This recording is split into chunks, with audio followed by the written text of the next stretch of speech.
Kolkata Eden gardens లో జరుగుతున్న భారత్ దక్షిణాఫ్రికా తొలి టెస్ట్ మ్యాచ్ లో టీమిండియాకు పెద్ద షాక్ తగిలింది. రెండో రోజు ఉదయం బ్యాటింగ్ కు వచ్చిన కెప్టెన్ శుభ్మన్ గిల్ అకస్మాత్తుగా మెడ నొప్పితో రిటైర్డ్ హర్ట్ అయ్యాడు.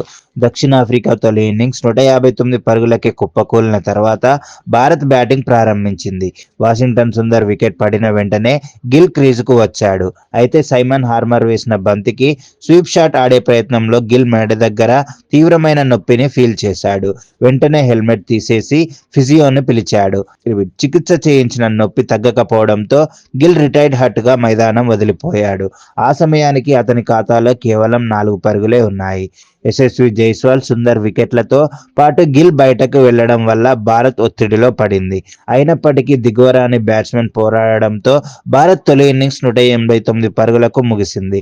30 పరుగుల ముఖ్యమైన ఆధిక్యం సాధించింది. కానీ గిల్ పరిస్థితి మాత్రం ఆందోళన కలిగించింది. డ్రెస్సింగ్ రూమ్ లో చికిత్స చేసిన నొప్పి మరింత పెరగడంతో స్ట్రెచర్ పై వుడ్లాండ్స్ ఆసుపత్రికి తరలించారు.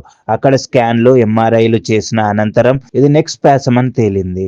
పలు నివేదికల ప్రకారం గిల్ ను ఐసీయూలో ఉంచి క్షుణ్ణంగా పర్యవేక్షిస్తున్నారు. గిల్ కు నెక్ స్పాసమ్ వచ్చింది. మెడికల్ టీం మానిటర్ చేస్తుంది. పరిస్థితి అనుకూలిస్తే తిరిగి మైదానంలోకి వచ్చేందుకు చూస్తామని తెలిపింది. బౌలింగ్ కోచ్ మోర్నీ మార్కెల్ మాట్లాడుతూ, గిల్ నిన్న రాత్రి సరిగ్గా నిద్రపోలేదు. దాంతో మెడ బిగుసుకుపోయి ఉండొచ్చు. లోడ్ కారణంగా కాదు అని చెప్పారు. ఈ గాయం వల్ల గిల్ రెండో ఇన్నింగ్స్ లో బ్యాట్ చేయకపోయే అవకాశం ఉంది. ఇది వరల్డ్ టెస్ట్ ఛాంపియన్షిప్ పాయింట్లకు అత్యంత కీలకమైన సిరీస్ కావడంతో అభిమానులు సోషల్ మీడియాలో ఆందోళన వ్యక్తం చేస్తున్నారు. గెట్ వెల్ సూన్ శుభ్ అంటూ సందేశాలు వెల్లువెత్తుతున్నాయి. మ్యాచ్ కొనసాగుతుంది.